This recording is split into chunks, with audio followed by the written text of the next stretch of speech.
Assalamualaikum warahmatullahi wabarakatuh. Alhamdulillah, salatu wassalamu ala Rasulillah wa ala alihi wa sahbihi wa man walah. Wa la haula wa la quwwata illa billahi, amma ba'd.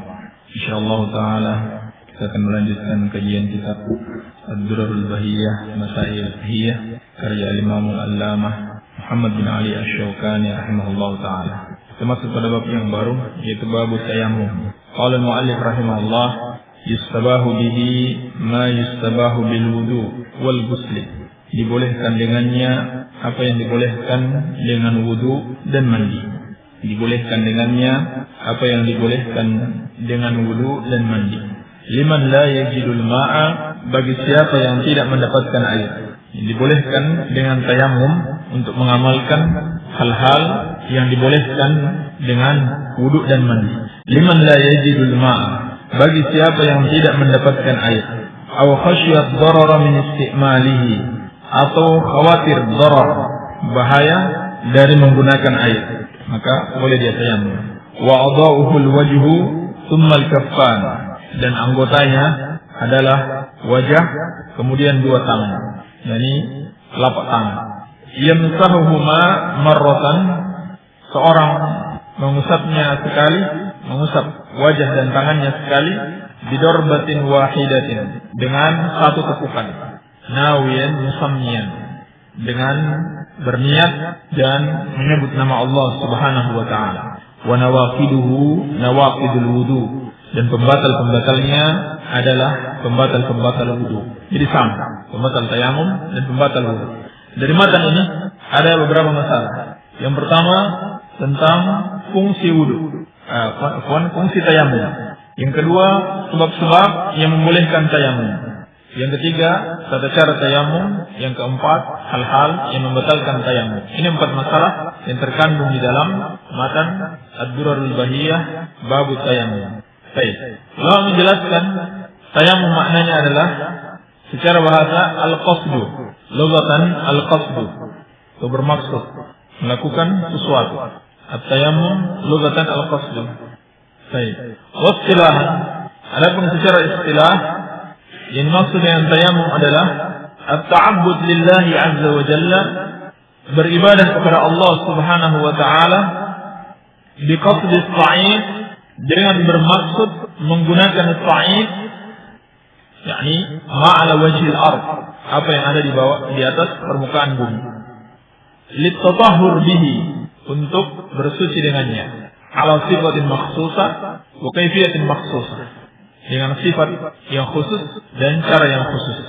Baik, ini makna tayammum lughatan wa istilahan. Disyariatkannya tayammum berdasarkan Al-Qur'an, As-Sunnah dan ijma'.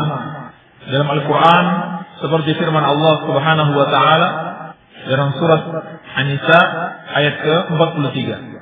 Wa in kuntum marda aw ala safarin aw jaa ahadun minkum minal ghaiti aw lamastumun nisa falam tajidu ma'an fatayammamu sa'idan thayyiba.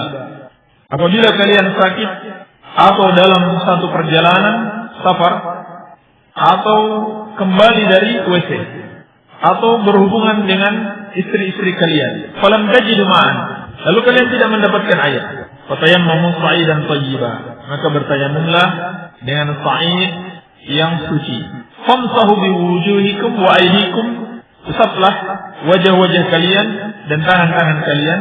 Innallaha kana afuwan ghafura, sesungguhnya Allah Subhanahu wa taala maaf dan maha pengampun. An-Nisa ayat ke-43. Juga firman Allah Subhanahu wa taala dalam surat Al-Maidah ayat ke-6, famsahu biwujuhikum wa aydikum min, usaplah kepala-kepala kalian dan tangan-tangan kalian. Ma yuridullahu liyaj'ala 'alaikum min haraj, Allah tidak menginginkan untuk menjadikan atas kalian suatu kesempitan. Walakin yuridu liyutahhirakum wa liyutimma ni'matahu 'alaikum la'allakum tashkurun. Tetapi Allah Subhanahu wa taala ingin menyucikan kalian dan menyempurnakan nikmat-Nya atas kalian agar kalian bersyukur. Ini hikmah di balik tayammum adalah kemudahan yang Allah Subhanahu wa taala berikan kepada hamba-hambanya, sehingga seorang tidak bisa beralasan karena tidak bisa menggunakan air untuk meninggalkan sholat. Tidak bisa beralasan. Dalam as-sunnah, Nabi sallallahu alaihi wasallam bersabda, "Wa ju'ilat liyal ardu masjidan wa tahura." Dalam as-sahihain.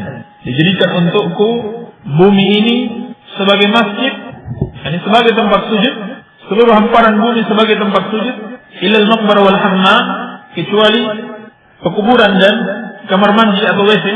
Kata Nabi sallallahu alaihi wasallam, "Wa ju'ilat liyal ardu masjidan wa tahura, fa ayyuma rajulin min ummati adrakat as-shalah falyusalli." Dijadikan untukku seluruh hamparan bumi ini kecuali WC dan kamar mandi, kamar mandi dan pekuburan sebagai tempat sujud, di mana saja bisa kita sholat. Wa tahur, dan alat untuk bersuci. Fa ayyuma rajulin min ummati adrakat as-shalah falyusalli. Siapa saja dari umatku telah masuk waktu sholat, apabila telah masuk waktu sholat, hendaklah dia sholat. Maksudnya di sini tidak ada alasan bagi seorang untuk meninggalkan sholat. Kalau dia tidak mampu menggunakan air, maka dia bertayamum. Atau air tidak ada, dia bertayamum. Ini kemudahan yang Allah Subhanahu wa taala berikan kepada kaum muslimin. Ma yuridullahu yaj'ala 'alaikum min haraj. Tidaklah Allah menginginkan untuk menjadikan atas kalian suatu kesempitan. Ad-dinu yusrun, kata Nabi sallallahu alaihi wasallam, agama itu mudah. Jadi ini membuktikan ajaran Islam adalah agama yang mudah, penuh dengan kemudahan-kemudahan. Tidak bisa menggunakan air atau air tidak ada, maka bertayamum. Ini hikmah di balik syariat tayamum. Baik. Qala al-mu'allif rahimahullah, yustabahu bihi ma yustabahu bil wudu. Dibolehkan dengannya apa yang dibolehkan dengan wudu dan mandi. Ini pembahasan yang pertama, yaitu fungsi tayamum. Dibolehkan dengan tayamum apa yang dibolehkan dengan wudu dan mandi. Artinya tayamum itu seperti wudu dan mandi. Dia pengganti dua-duanya, pengganti wudu dan juga pengganti mandi. Tayamum meskipun caranya sama dan hanya ada satu cara bertayamum, tidak ada cara yang lain, tetapi dia bisa menggantikan wudu dan mandi sekaligus. Bisa menggantikan wudu dan mandi sekaligus berdasarkan dalil-dalil yang ada. Liman la yajidul ma'a, bagi siapa yang tidak mendapatkan air. Ini pembahasan yang kedua. Sebab-sebab yang membolehkan tayamum. Yang pertama, liman la yajidul ma'a, bagi siapa yang tidak mendapatkan air. Banyak hadis yang menjelaskan tentang ini. Di antaranya dalam as-sahihain dari Abdullah bin Umar atau dari Imran bin Husain. Dalam as-sahihain dari Imran bin Husain radhiyallahu ta'ala anhu. Beliau berkata, "Kunna ma'a Rasulillah sallallahu alaihi wasallam fi safarin." Kami pernah bersama Rasulullah sallallahu alaihi wasallam dalam satu perjalanan. Fa shalla bin nasi, maka Nabi sallallahu alaihi wasallam salat mengimami kita. Fa idza huwa bi rajulin mu'tazil. Tiba-tiba ada seseorang yang memisahkan dia. Dia tidak ikut salat. Fa qala, maka kata Rasulullah sallallahu alaihi wasallam, "Ma mana'aka an tusalli ma'ana?" Apa yang menghalangimu tidak salat bersama kami? Qala, "Asabatni janabah wala ma'a." Dia mengatakan, aku terkena janabah dan tidak ada air. Faqala sallallahu alaihi wasallam, "Alaika bis-sa'id fa innahu yakfi." Maka Nabi sallallahu alaihi wasallam bersabda, atasmu sa'id, yakni bertayamum dengan sa'id, dengan tanah atau dengan apa yang ada di permukaan bumi, fa innahu yakfi, karena sesungguhnya itu mencukupimu. Ini dalil bagi orang yang tidak mendapatkan air. Dan juga dalil bahwasannya tayamum itu menggantikan mandi. Karena di sini dia janabah, terkena janabah yang mengharuskan dia mandi. Dan dia tidak mendapatkan air. Lalu Nabi sallallahu alaihi wasallam memerintahkan dia untuk tayamum. Pelajaran yang bisa dipetik dari hadis ini juga perhatian Nabi sallallahu alaihi wasallam kepada umatnya. Dan juga Nabi sallallahu alaihi wasallam berusaha merubah kemungkaran. Tetapi beliau tidak langsung menegur atau melarang kemungkaran tersebut. Tapi beliau tanyakan dulu apa sebabnya. Yang jelas yang dia lakukan di sini, meninggalkan sholat berjamaah adalah kemungkaran. Bahkan tidak sholat sama sekali. Tetapi kadang-kadang dia mempunyai sebab yang mungkin dengannya dia tidak berdosa karena meninggalkan suatu kewajiban. Maka ditanya dulu, jelas dulu. Maka ini kaidah dalam merubah kemungkaran, harus jelas dulu kemungkaran tersebut, bukan sesuatu yang samar-samar. Baik. Demikian pula hadis Abu Dzar radhiyallahu taala anhu. Bahwasanya Nabi sallallahu alaihi wasallam bersabda, "Inna as-sa'id at-tayyiba wudu'ul muslim." Sesungguhnya sa'id yang suci adalah wudu'ul muslim. Yakni seperti wudu, seperti air wudunya seorang muslim. Jadi dia menggantikan wudu. Wa illam yajidil ma'a 10 sinin. Meskipun dia tidak mendapatkan air selama 10 tahun. Fa idza wajada al-ma' falyumassil basharahu. Fa inna dzalika khair.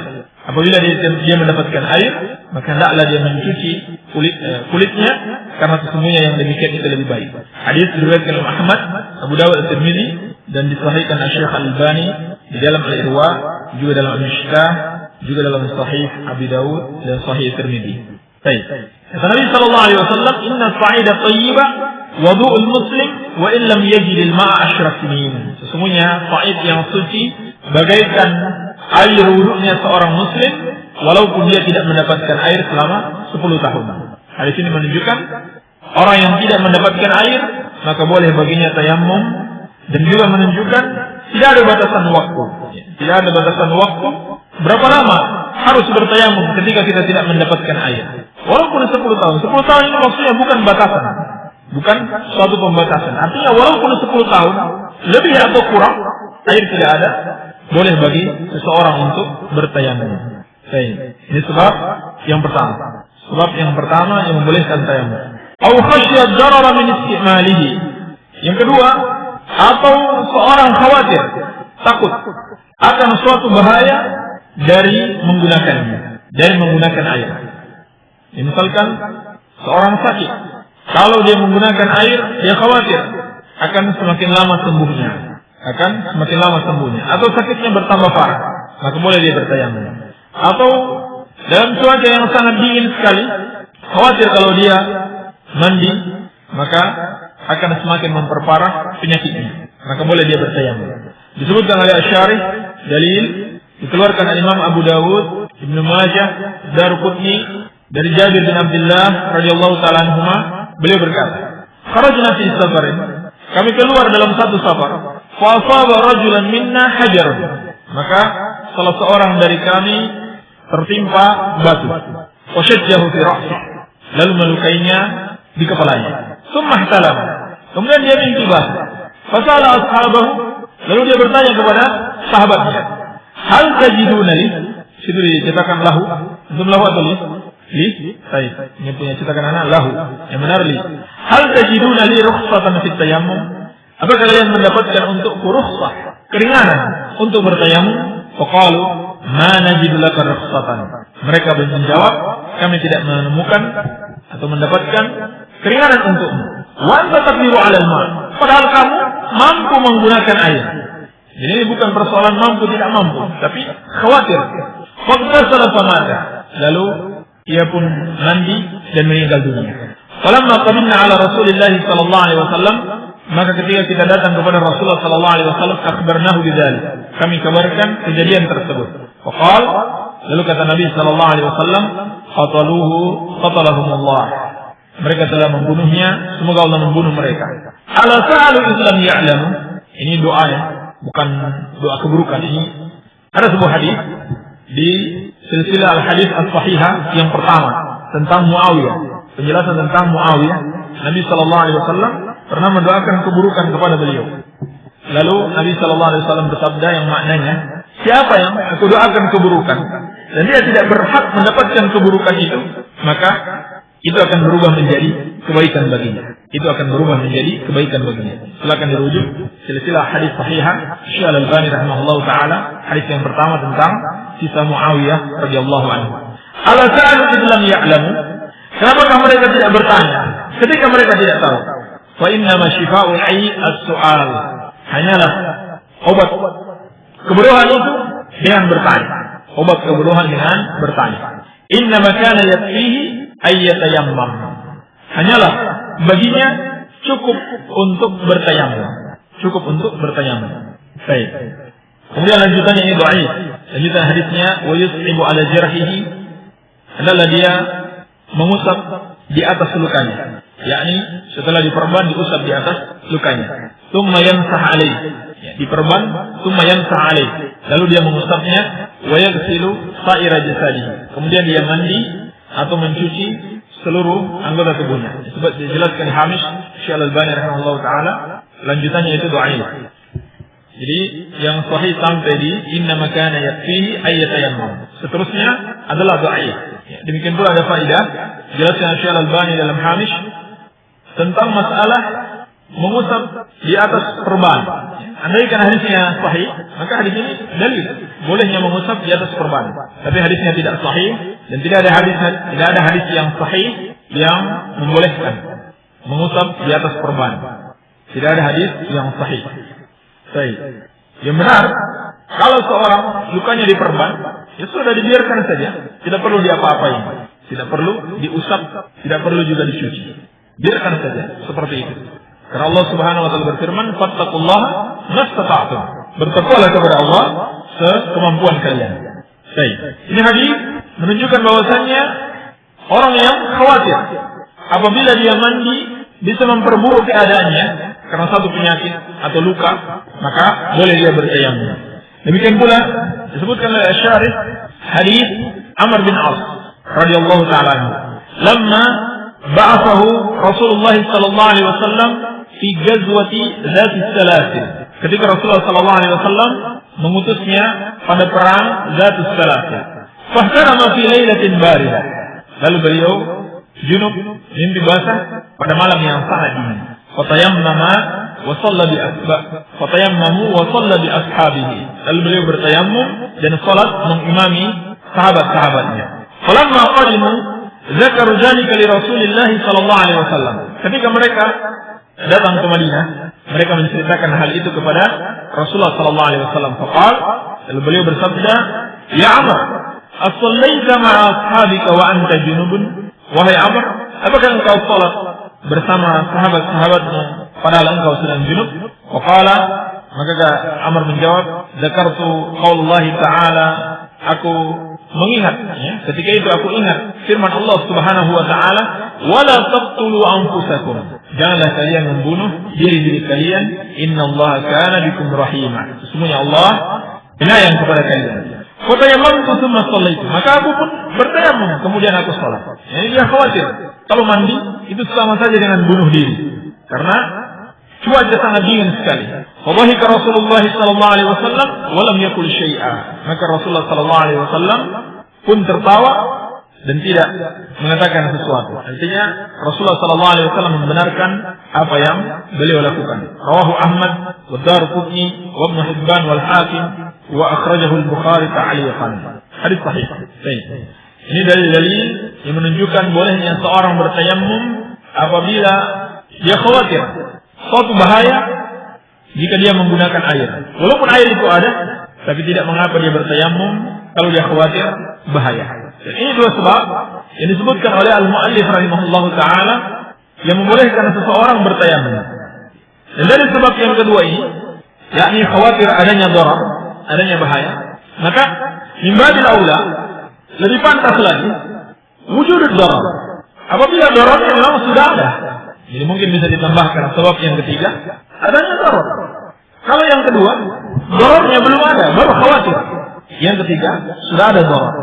Dararnya sudah ada, bahayanya sudah ada. Iya. Maka boleh seorang bertayammum karena adanya suatu bahaya. Yang keempat, disebutkan oleh para ulama, apabila air sedikit hanya cukup untuk minum. Air sedikit hanya cukup untuk minum. Iya. Air sedikit hanya cukup untuk minum. Maka dalam keadaan seperti ini boleh seorang untuk bertayammum. Boleh seorang untuk bertayammum. Di bawahnya ada dua masalah. Yang pertama, apabila air itu harus dibeli. Apabila air itu harus dibeli, apakah wajib berwudu atau boleh bertayammum?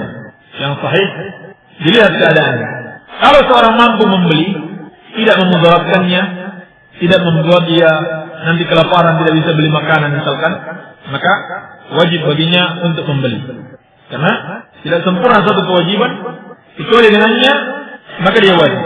Kata Syekh Al-Albani rahimahullah taala, kalau sekedar untuk mandi saja atau untuk sesuatu yang sifatnya duniawi, kita berani membeli air, terlebih untuk ibadah. Ini masalah yang pertama di bawah permasalahan ini. Yang kedua, apabila air ada, tetapi masafah ba'idah, jaraknya jauh, maka ini juga dirinci. Jadi yang pertama tadi 2 rincian ya. Artinya kalau seorang yang membeli air itu membahayakan perekonomiannya, mungkin dia tidak bisa beli makanan lagi, maka tidak mengapa dia bertayamum. Tapi kalau air itu murah, tidak terlalu berpengaruh pada ekonominya, maka harus dia membeli air tersebut. Yang kedua, kalau air itu dalam jarak yang sangat jauh, maka ini juga dirinci.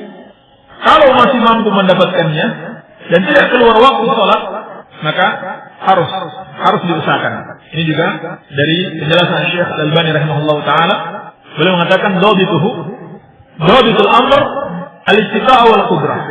Dhabit, ukuran atau batasan dalam masalah ini al-istita'a wal qudrah, kemampuan untuk mendapatkan air tersebut. Mampu enggak? Artinya kalau jauh, seorang tidak mampu untuk sampai ke sana, maka boleh dia bertayamum. Tapi kalau dia masih mampu, harus dia berusaha. Wa adamu khurujil waqti fil bahth. Dan kedua, tidak sampai keluar waktu di dalam mencari air tersebut. Ini yang menjadi ukuran. Yang pertama mampu, baik berjalan kaki atau pakai motor. Yang kedua, tidak sampai keluar dari waktunya. Maka wajib baginya untuk mencari air tersebut. Baik. Kemudian, kalau seorang khawatir, waktu sholat sudah mau habis, bolehkah dia tayamum? Maka yang benar dalam masalah ini tidak boleh. Ini pendapat Syekhul Islam Ibnu Taimiyah rahimahullah taala, juga Syekh Al-Albani. Dan terdapat riwayat yang sahih, Nabi sallallahu alaihi wasallam pada kisah perang Khandaq itu sholat asar terlambat. Sudah mau masuk waktu maghrib dan beliau tetap berwudu. Rasulullah dan para sahabatnya tetap berwudu. Yang sahih, khawatir waktu sholat lewat bukan sebab yang membolehkan tayamum.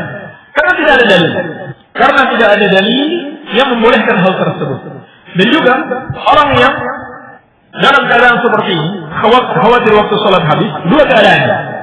Yang pertama, dia sengaja. Maka kalau dia sengaja, itu fala yalumanna illa nafsah. Jangan dia mencela siapa-siapa kecuali dirinya sendiri. Artinya tidak boleh karena kelalaian dia lalu menghilangkan suatu kewajiban. Tidak boleh. Kalau seperti itu dia lakukan, berarti dia buat 2 kesalahan. Sholat sudah terlambat dan juga dia tidak berwudu. Jangan tambah kesalahan. Keadaan yang kedua, kalau dia tidak sengaja karena lupa atau tertidur, maka jelas sabda Nabi sallallahu alaihi wasallam, man nasiya an salatin atau man nama an salatin atau nasiyaha fa kafaratuha an yusalliha idza dzakaraha. Atau dalam yang lain, man nama an salatin atau nasiyaha falyaqdiha idza dzakaraha. Barang siapa yang tertidur dari suatu salat atau dia lupa, maka kafarahnya dia salat ketika dia ingat, atau hendaklah dia mengqadanya ketika dia ingat. Jadi waktunya panjang, waktunya dia masih panjang, walaupun sudah lewat waktu.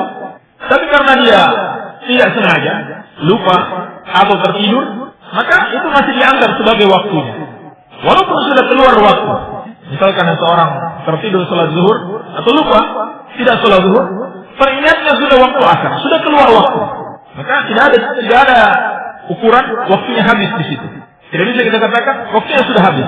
Sebab kata Nabi sallallahu alaihi wasallam, "Falyaqdiha idza dzakaraha."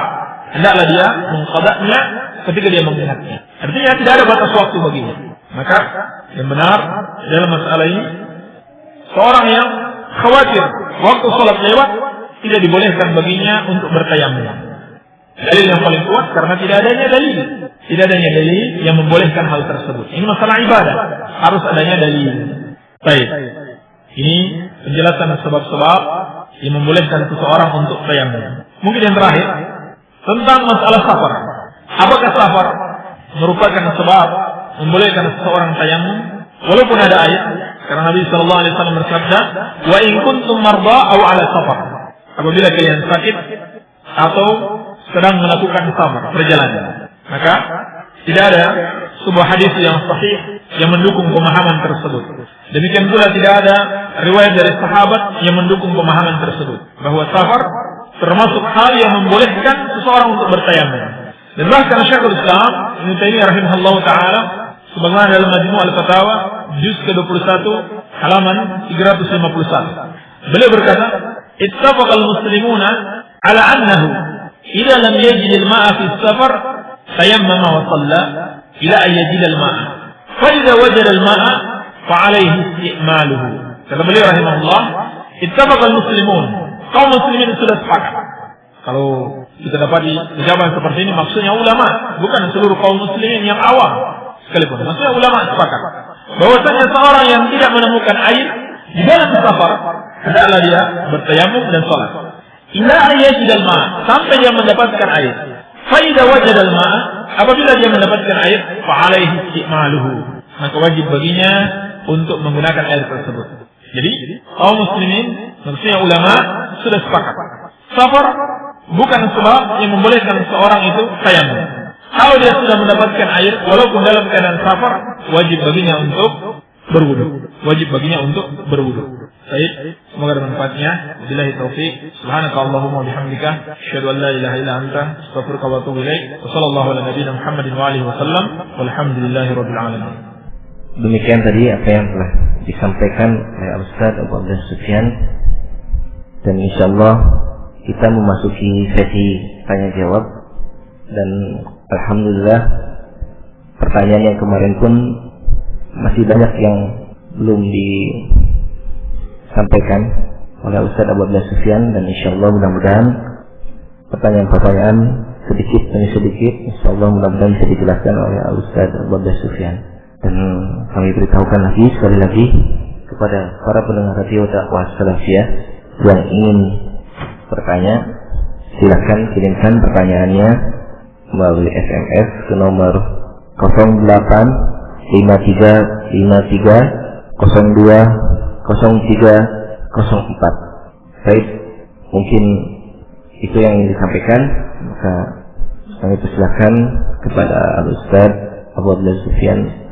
Baik, bismillahirrahmanirrahim. Wassalatu wassalamu ala Rasulillah. Haraki dan Yamani. Maksudnya apa ini? Haraki dan Yamani. Bisa dijelaskan lagi apa maksud pertanyaan ini? Haraki dan Yamani. Ini tentang orang yang mengatakan adanya salafi Haraki dan salafi Yamani. Ini tidak benar. Ini tidak benar. Ini adalah ucapan-ucapan yang tidak berdasarkan ilmu. Baik. Yang namanya salafi itu satu saja, yang mengikuti Rasulullah sallallahu alaihi wasallam dan para sahabatnya. Siapa yang menyimpang dari jalan mereka, maka dia bukan salafi. Baik. Mohon diterangkan pertanyaan saya. Saya sering mengalami kejadian-kejadian aneh, terutama pada pendengaran saya. Sering terdengar seperti orang banyak membaca istighfar, mungkin ratusan kali yang jelas agak lama. Kadang-kadang mendengar orang membaca surat Al-Ikhlas secara berjamaah. Dan anehnya sembarang waktu. Suara azan aneh dari lafaz hayya 'alas shalah sampai selesai. Terus diulang-ulang seperti tak kenal lelah, yang membuat kaget pernah saat tidur, hingga membuat saya bangun ternyata jam 3:10 malam. Aku terpaku tanpa sadar, mata meneteskan air. Menurut Bapak Ustaz bagaimana? Apakah sedang mengalami gangguan psikis? Mohon dijelaskan. Dari saya yang ada di Bangun Reja, Kedung Reja, silakan. Kalau gangguan psikis, ini diperiksakan ke dokter ya. Diperiksakan ke dokter. Adapun yang kita nasihatkan, yang menjadi patokan kebenaran adalah Al-Quran wa sunnatu Rasulullah sallallahu alaihi wasallam. Jangan pedulikan dengan bisikan-bisikan apapun. Ya. Bisikan-bisikan itu bisa jadi ini adalah permainan syaitan. Ya, bisa jadi. Kita tidak memastikan. Bisa jadi itu adalah permainan syaitan untuk menyesatkan kita. Kalau kita menjadikan Al-Quran dan As-Sunnah sebagai patokan kebenaran, maka kita akan selamat insyaAllah ta'ala.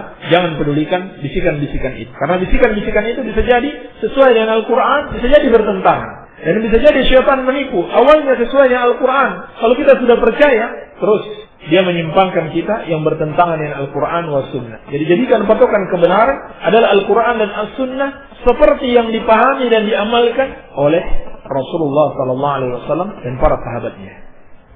Ustaz, setelah sholat subuh dan maghrib wiridnya panjang yang perlu dibaca setelah salam. Apa saja Ustaz? Minta ditunjuk turut yang akan dibaca. Sudah tahu wiridnya panjang, jangan ditanyakan di kesempatan yang singkat ini. Karena alhamdulillah bacaan wirid sudah sangat hafal sampai menggunakan dua bahasa Arab dari bacaan hamdalah seterusnya sampai amin. Ditunggu jawabannya Ustaz. Kalaupun saya sampaikan di sini mungkin tidak bisa dihafal sekaligus. Saya nasihatkan saja untuk membaca kitab Hisnul Muslim. Ini kitab sudah diterjemahkan dan yang menerjemahkan ini banyak penerbitnya. Catat saja nama pengarangnya Syekh Dr. Sa'id bin Wahab Al-Qahtani. Ini salah seorang murid Syekh bin Baz rahimahullah taala. Syekh Dr. Sa'id bin Wahab Al-Qahtani hafizahullah taala. Atau saya sebutkan secara ringkas karena ada yang bertanya, mau diterangkan apa saja wiridan atau amalan setelah sholat fardu. Iya. Ini secara ringkas saja, ya, di antaranya yang disunnahkan membaca istighfar 3 kali. Astaghfirullah, astaghfirullah, astaghfirullah. Kemudian membaca Allahumma antas salam wa minkas salam, tabarakta ya dzal jalali wal ikram. Kemudian membaca la ilaha illallah wahdahu la syarikalah, lahul mulku wa lahul hamdu wa huwa ala kulli syai'in qadir. La hawla wa la quwwata illa billah. La ilaha illallah la na'budu illa iyyah. له النعمة وله الفضل وله الثناء الحسن لا إله إلا الله مخلصين له الدين ولو كره الكافرون اللهم لا مانع لما أعطيت ولا معطي لما منعت ولا ينفع ذا الجد منك الجد. Demikian pula membaca subhanallah 33 kali, alhamdulillah 33 kali, Allahu akbar 33 kali, kemudian menggenapkan 100 dengan la ilaha illallah wahdahu la syarikalah, lahul mulku wa lahul hamdu wa huwa ala kulli syai'in qadir. Demikian pula membaca ayat kursi. Ini bisa dibaca berurutan, bisa tidak berurutan, bisa juga sebagian dibaca, sebagian tidak dibaca. Terserah kita, sekemampuan kita. Baik. Jadi banyak ya dalil-dalil yang menjelaskan tentang zikir-zikir Nabi sallallahu alaihi wasallam. Untuk lebih jelasnya supaya bisa dihafal, dilihat dalam kitab-kitab para ulama tentang zikir-zikir yang dibaca setelah salat, ya, baik salat subuh maupun maghrib atau salat-salat yang lainnya. Baik. Saya mau nanya, apakah rokok itu haram? Dan kalau haram, apa dalilnya? Sudah pernah kita jelaskan ya. Rokok itu haram dengan dalil-dalil dari Al-Quran dan As-Sunnah. Dari Al-Quran misalnya Allah Subhanahu wa taala berfirman, "Wala taqtulu anfusakum." Janganlah kalian membunuh diri-diri kalian. Juga firman Allah, "Wala tulqu biaydikum ila tahlukah." Janganlah kalian menjatuhkan tangan-tangan kalian ke dalam kebinasaan. Ini jelas. Siapa yang mengatakan rokok itu menyehatkan atau rokok itu tidak menyebabkan penyakit? Seluruh dokter sepakat. Sepengetahuan saya, tidak ada yang berbeda pendapat. Mereka ijma. Pemerintah juga sepakat. Merokok itu mengganggu kesehatan, merusak kesehatan. Bahkan bagi ibu hamil bisa menyebabkan keguguran.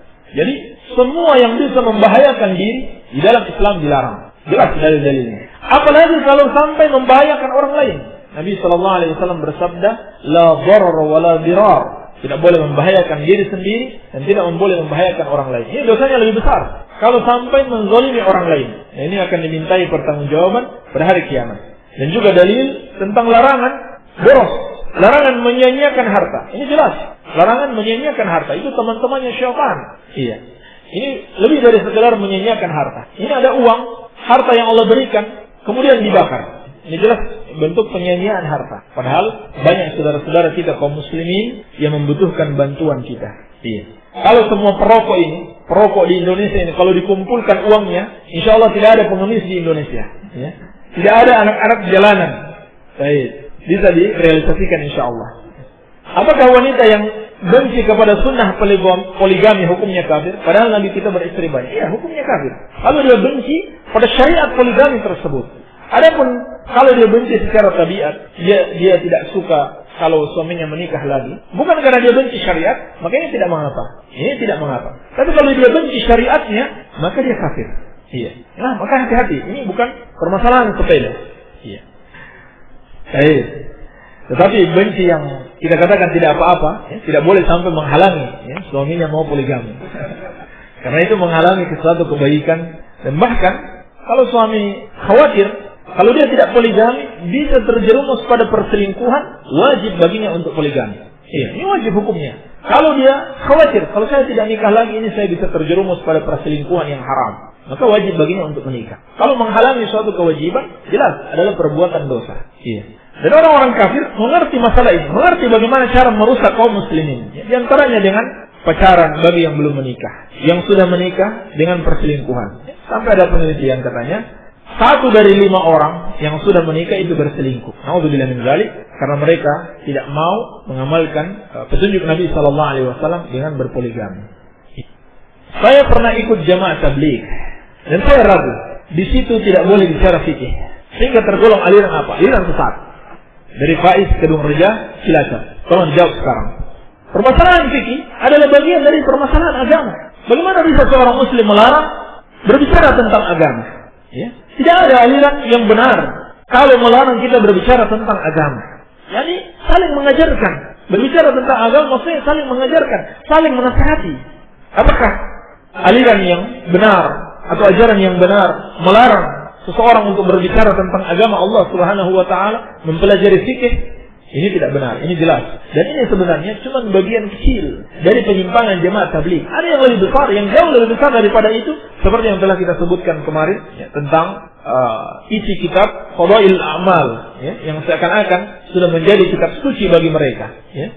Di mana-mana mereka bawa dan mereka baca kitab tersebut yang jelas-jelas mengandung kesyirikan dan kekafiran kepada Allah Subhanahu wa taala, seperti mengaku mengetahui yang gaib, tahu seseorang sudah masuk surga atau masuk neraka, ya, seperti yang telah pernah kita bacakan tentang kisah-kisah yang disebutkan di dalam kitab tersebut. Jadi tentang larangan membicara fikih ini cuma sebagian kecil saja. Ada yang jauh lebih besar daripada itu. Baik. Nah, kita nasihatkan untuk menjauhi kelompok-kelompok yang menyimpang dari ahlu sunnah wal jamaah.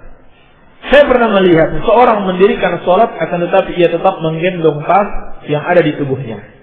Kalau memang ada barang berharga di tasnya tersebut, tidak mengapa insyaallah taala kalau dia khawatir hilang. Dan Nabi sallallahu alaihi wasallam pernah salat dengan menggendong cucu beliau. Salah seorang cucu beliau, Nabi sallallahu alaihi wasallam pernah salat. Tapi kalau tidak ada barang berharga dan kalau dia menggendong tas bisa mengganggu kekhusyukan salatnya, apalagi sampai gerakan-gerakannya tidak sempurna, maka jangan dilakukan. Ya, hendaklah jangan dilakukan. Dan ada juga orang yang berwudu tetapi ia tidak melepas jilbabnya. Bolehkah hal tersebut? Boleh insyaallah taala dengan dalil bolehnya mengusap di atas sorban. Kalau yang dimaksudkan dia mengusap kepala tanpa melepas jilbabnya, yakni dia mengusap jilbabnya. Dia mengusap jilbabnya tanpa mengusap kepalanya, ini boleh. Dengan dalil hadis Tsauban dan hadis-hadis yang lainnya, juga hadis Al-Mughirah bin Syu'bah, Nabi sallallahu alaihi wasallam mengusap sorbannya tanpa membuka sorban tersebut. Jadi tidak mengusap kepalanya tapi mengusap sorban. Iya. Dan juga terdapat asar dari sahabiat seperti dari Ummu Salamah radhiyallahu anha, para sahabiat mengusap jilbabnya. Adapun kalau dia tidak membuka jilbabnya, mengusap kepalanya, yakni tidak terlihat oleh orang, ini juga tidak mengapa. Nah, ini yang terbaik, yang mengusap kepalanya langsung, tapi di dalam tidak terlihat oleh orang. Ya, tidak ada masalah. Apalagi kalau dia melepas jilbabnya di tempat umum, di tempat wudu yang mungkin bisa dilihat oleh laki-laki asing, maka jelas tidak boleh. Baik. Apa ada tanda-tandanya kalau doa itu dikabulkan? Dan tandanya itu gimana? Ya kalau apa yang kita inginkan dikabulkan oleh Allah, berarti doa dikabulkan. Iya. Atau Allah berikan yang lebih baik, itu menunjukkan doanya dikabulkan. Ya, apa permintaannya? Kalau sudah ada itu doanya dikabulkan. Baik. Tetapi yang paling penting di sini kita berprasangka baik kepada Allah Subhanahu wa taala. Kita berprasangka baik kepada Allah Subhanahu wa taala, bahwasanya Allah akan memberikan yang terbaik untuk kita. Apakah benar ada yang mengetahui takwil mimpi? Bagaimana kalau ada yang mengatakan bahwa dia bisa mentakwil mimpi dan mentakwil mimpi saya, apakah dapat dipercaya dan bagaimana hukumnya? Apakah boleh belajar padanya dan bergaul dengannya dan kadang menceritakan yang baik? Mentakwil mimpi ada orang-orang tertentu dari kalangan para ulama yang pintar mentakwil mimpi. Dan itu mereka takwil dengan Al-Quran dan As-Sunnah, dengan dalil. Adapun kalau orang yang tidak mengerti Al-Quran dan As-Sunnah, itu tidak dapat dipercaya. Jangan dipercaya takwilnya. Dan ini berbahaya. Jangan ceritakan mimpi yang kita alami kepada sembarang orang. Karena kalau sudah ditakwilkan, bisa jadi itu terjadi sesuai dengan takwilnya dengan izin Allah Subhanahu wa taala. Dilihat bagaimana orangnya. Kalau ditanyakan bagaimana hukumnya, dilihat bagaimana orangnya. Kalau orangnya dikenal dengan ilmu, pengetahuan yang luas tentang Al-Quran dan hadis-hadis Rasulullah SAW dan ucapan-ucapan para ulama tentang ta'wil mimpi, maka insyaallah ta'ala dia dapat dipercaya. Seperti ada ustaz kita namanya Ustaz Adnan. Ustaz Adnan, murid Syekh Muqbil rahimahullah ta'ala, beliau pintar ta'wil mimpi. Karena beliau memiliki pengetahuan dari Al-Quran dan sunnah Rasulullah SAW. Kemudian di sini katakan kadang menceritakan yang gaib. Seperti apa yang gaibnya? Kalau dia berbicara tentang yang gaib yang akan terjadi di masa depan atau tentang bentuk-bentuk syaitan dan jin, maka dia dukun. Jangan dipercaya. Baik. Jadi tidak sembarang mentakwil mimpi itu. Ini juga berhubungan dengan pertanyaan yang sebelumnya yang dulu. Ada yang bertanya tentang takwil mimpinya seperti apa. Iya. Maka saya katakan tidak penting takwil mimpi. Yang penting bagi kita adalah takwa kepada Allah Subhanahu wa taala. Walaupun mungkin takwilnya buruk, tapi kalau kita bertakwa kepada Allah Subhanahu wa taala dan bertobat kepadanya, insyaallah taala itu tidak akan terjadi. Insyaallah taala itu tidak akan terjadi. Ini yang paling penting. Ya, jadi enggak usah khawatir dengan mimpi-mimpi. Iya. Maaf Pak, mau tanya, bagaimana mengatasi anak yang enggak mau sholat dan anak itu berani sama ibunya? Saya seorang ibu selalu berdoa kepada Allah untuk menghadapi semua ini. Semua saya selalu yang terbaik untuk anak saya. Apa yang dia inginkan selalu saya turuti meskipun selalu bertentangan dengan suami saya. Mohon penjelasan Bapak Ustaz. Sekian, terima kasih. Baik. Tentunya dengan mendidik anak tersebut dengan Al-Quran dan Sunnah Rasulullah Sallallahu Alaihi Wasallam. Dan tidak benar kalau apa yang dia inginkan selalu dituruti. Tapi lihat, kalau yang dia inginkan tidak bertentangan dengan Al-Quran dan As-Sunnah, maka tidak mengapa insyaallah ta'ala. Tapi kalau dia inginkan itu bertentangan dengan ajaran agama, maka tidak boleh dituruti. Maka hendaklah orang tua belajar agama, belajar Al-Quran, belajar As-Sunnah. Sehingga itu yang dia nasihatkan kepada anaknya. Nasihati anaknya untuk takwa kepada Allah, untuk takut kepada Allah Subhanahu wa ta'ala. Ini yang paling terpenting. Karena kalau anak ini tidak takut kepada Allah Subhanahu wa ta'ala, dia tidak akan bisa untuk takut kepada orang tuanya sendiri. Dia tidak akan bisa taat kepada orang tuanya sendiri kalau kepada Allah saja dia tidak takut. Maka yang paling penting bagaimana menanamkan kepada si anak ini rasa takut kepada Allah Subhanahu wa taala. Dan semua itu bisa dilakukan dengan penanaman akidah yang benar. Oleh sebab itu orang tua yang terlebih dahulu harus belajar bagaimana akidah yang benar, bagaimana ibadah yang benar, bagaimana tauhid yang benar, bagaimana iman yang dicontohkan Rasulullah SAW dan para sahabatnya. Lalu diajarkan kepada anaknya. Dan tentunya terus berdoa dan berusaha untuk menjadi teladan bagi si anak tersebut. Demikian pula jangan biarkan si anak bergaul dengan orang-orang yang tidak benar, orang-orang yang suka bermaksiat kepada Allah Subhanahu wa taala. Ini juga penting. Jangan kita capek-capek mendidik dia di rumah, dia keluar bergaul dengan orang-orang yang suka bermaksiat kepada Allah, akhirnya dia mengikuti perangai mereka. Demikian pula guru besar yang banyak menyesatkan anak-anak kita yang bernama televisi. Hati-hati. Ini jelas. Walaupun kita capek-capek mengajarkan yang benar, tapi televisi setiap hari mengajarkan yang salah, maka akan berpengaruh bagi anak-anak tersebut. Ini sangat berbahaya. Jadi perhatikan bagaimana cara kita mengajar, apa yang kita ajarkan, dan bagaimana lingkungan pergaulan si anak. Iya. Wallahu a'lam. Dan kalau kita sudah berusaha dengan maksimal, tinggal kita berdoa kepada Allah Subhanahu wa taala, semoga anak-anak kita menjadi anak yang saleh. Kalaupun tidak ketika kita hidup, mungkin setelah kita meninggal dunia mereka bisa bertobat kepada Allah Subhanahu wa taala. Kalau dia seorang wanita, nikahkan dengan orang-orang yang saleh. Kata di samping saya, di sini banyak katanya. Kata santri di samping saya, di sini banyak. Afwan Ustaz, ada seorang wanita yang mempunyai hutang puasa tahun kemarin. Sampai sekarang belum bisa mengqadanya karena wanita itu sering sakit-sakitan. Sekarang wanita itu lagi hamil dan tidak kuat berpuasa. Ketika dia sedang hamil, apa yang harus wanita ini lakukan dengan puasa yang tertinggal?